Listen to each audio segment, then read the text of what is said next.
اب علمی، فکری اور تاریخی تحریریں صرف پڑھی نہیں سنی بھی جا سکتی ہیں۔ اشراق، امریکہ کی آڈیو سٹوریز میں۔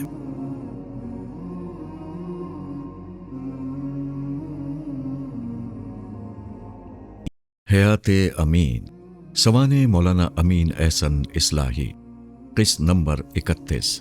صاحب تدبر قرآن کی وصیت کے مطابق ان کے سوانح نگار نعیم احمد بلوچ کے قلم سے۔ ڈاکٹر اسرار احمد 1932 تا 210 کے بارے میں مولانا اصلاحی بہت اچھا گمان رکھتے تھے۔ ان کے دینی جذبے سے متاثر تھے۔ وہ 1966 میں لاہور منتقل ہو گئے۔ اس سے قبل وہ ساہیوال اور کراچی میں اپنا مطب چلاتے تھے۔ لاہور میں ان کے مستقل قیام کے فیصلے پر مولانا نے خوشی کا اظہار کیا۔ جناب خالد مسعود صاحب بتاتے ہیں کہ ڈاکٹر صاحب نے مولانا سے ملاقات کر کے اس عزم کا اظہار کیا ہے کہ وہ باقاعدہ ان کے سامنے زانوئے تلمس طے کرنا چاہتے ہیں۔ مولانا نے انہیں خوش آمدید کہا اور حلقہ تدبر قرآن میں دوسرے احباب کے ساتھ علمی سفر شروع کرنے کی دعوت دی۔ اس وقت مولانا فقہ پر اسباق دے رہے تھے، لیکن ڈاکٹر صاحب نے حلقے کے دروس میں شمولیت اختیار نہ کی۔ ان کے بقول وہ اس کے بجائے قرآن ہی کی تعلیم میں دلچسپی رکھتے ہیں۔ ماہنامہ میثاق کی ڈاکٹر اسرار احمد کو سپردگی۔ یہ وہ دور تھا جب ابو صالح کی وفات کی وجہ سے مولانا مالی مسائل کا شکار تھے۔ ماہنامہ میثاق بھی تعطل کا شکار تھا۔ جب اس کی اشاعت چند ماہ تک مسلسل رکی رہی تو ڈاکٹر صاحب نے اس کی ذمہ داری اٹھانے کی خواہش ظاہر کی۔ یوں اس کی ادارت اور اشاعت ان کو سونپ دی گئی۔ اب میثاق پر مدیر کی جگہ ڈاکٹر اسرار صاحب کا نام شائع ہونے لگا، کیونکہ اس کے مالکانہ حقوق بھی انہیں حاصل ہو چکے تھے، جبکہ مولانا اصلاحی کا نام اس کے سرپرست کے طور پر لکھا ہوتا۔ ڈاکٹر صاحب نے اس حوالے سے لکھا: تدبر قرآن کی جلد اول کی طباعت اور میثاق میں تدبر قرآن اور افادات فراہی کی سلسلہ وار اشاعت محض مولانا اصلاحی کے ساتھ ذاتی مراسم کی بنا پر نہیں، بلکہ اس گہرے یقین پر مبنی ہے کہ اگر قرآن حکیم کو مستقبل میں واقعتاً ایک زندہ کتاب اور انسانیت کے لیے واقعی رہنمائی اور لائے عمل بننا ہے تو اس کی کوئی صورت اس کے سوا ممکن نہیں ہے کہ اس پر خالص سائنٹیفک طریق پر غور و فکر کی راہیں روشن ہوں، اور اس کے لیے تدبر قرآن کا وہ اسلوب جو مولانا فراہی نے عمر بھر کے غور و فکر کے بعد مدون کیا اور جس پر مولانا اصلاحی نے عملاً ایک علمی تحریک کی بنیاد بھی رکھ دی، بے حد اہم اور نہایت مفید ہے۔ راقم الحروف اپنے ذاتی تجربے کی بنا پر جانتا ہے کہ مولانا اصلاحی کی بیش بہا تصانیف کے مطالعے سے قاری کا براہ راست تعلق قرآن حکیم سے قائم ہو جاتا ہے۔ اس کا ذہن قرآن کے ساتھ مناسبت محسوس کرنے لگتا ہے اور قلب میں اس کے ساتھ انس کی کیفیت پیدا ہو جاتی ہے۔ میثاق، جولائی 1967۔ میثاق کی اشاعت کی ذمہ داری ڈاکٹر صاحب نے اس احساس کے ساتھ قبول تو کر لی کہ میثاق کا ایک ماضی ہے اور وہ اس کے ماضی کا لحاظ رکھتے ہوئے اسے شائع کریں گے تاکہ یہ فکر فراہی کی اشاعت کا ذریعہ بنے، مگر ایسا نہ ہو سکا۔ وہ خود لکھتے ہیں: 1968 تا 1969 کے دوران میں میثاق میں یعنی جس طرح سے شائع ہوتا رہا ایک خلاصہ رہا، یعنی وہی کیفیت رہی کہ وہ بس خط لکھیں گے، گرچہ مطلب کچھ نہ ہو، کیسے انداز میں ایک نیم دینی، نیم علمی اور نیم سیاسی ماہنامے کی حیثیت سے شائع ہوتا رہے۔ میثاق، جولائی 1976۔ اس دور کے حوالے سے جناب خالد مسعود صاحب، جو میثاق کے باقاعدہ مصنفین میں سے تھے، بتاتے ہیں کہ جریدے کے قارئین پرچے کی کیفیت کا شکوہ مولانا سے کرتے اور وہ اس کی اصلاح کے لیے ڈاکٹر صاحب کو تنبیہ بھی کرتے اور بعض اوقات سرزنش بھی۔ ڈاکٹر صاحب مولانا کو تسلی تو دیتے کہ جلد میثاق اپنی پچھلی روایت کے ساتھ شائع ہوگا، لیکن صورتحال بہتر نہ ہوئی۔ خالد مسعود صاحب کے بیان کی تصدیق خود ڈاکٹر صاحب کی اس تحریر سے ہوتی ہے جس میں انہوں نے یہ تسلیم کیا۔ اس میں شک نہیں کہ مولانا نے اس نازک صورتحال کو بہت خوش اسلوبی سے نبھایا، لیکن گاہے گاہے انہیں خاصی پریشانی کا سامنا کرنا پڑا، اس لیے کہ الفاظ اور طرز تعبیر کا معاملہ تو ہے ہی بہت اختلافی۔ کبھی کبھی مولانا کو راقم کے کسی خیال یا نظریے سے خود بھی شدید اختلاف ہوتا تھا۔ میثاق، نومبر 1972۔ مولانا اصلاحی کا میثاق سے اظہار برات۔ شاید مولانا کا ضبط برقرار رہتا، لیکن ڈاکٹر صاحب سے کچھ ایسا سرزد ہوا جسے مولانا کبھی برداشت نہیں کر سکتے تھے۔ 1972 میں ڈاکٹر صاحب نے انجمن ختام القرآن کی بنیاد رکھی۔ اس کے لیے مجوزہ قواعد و ضوابط مولانا کے علم میں آئے تو انہوں نے اس پر شدید تحفظات کا اظہار کیا۔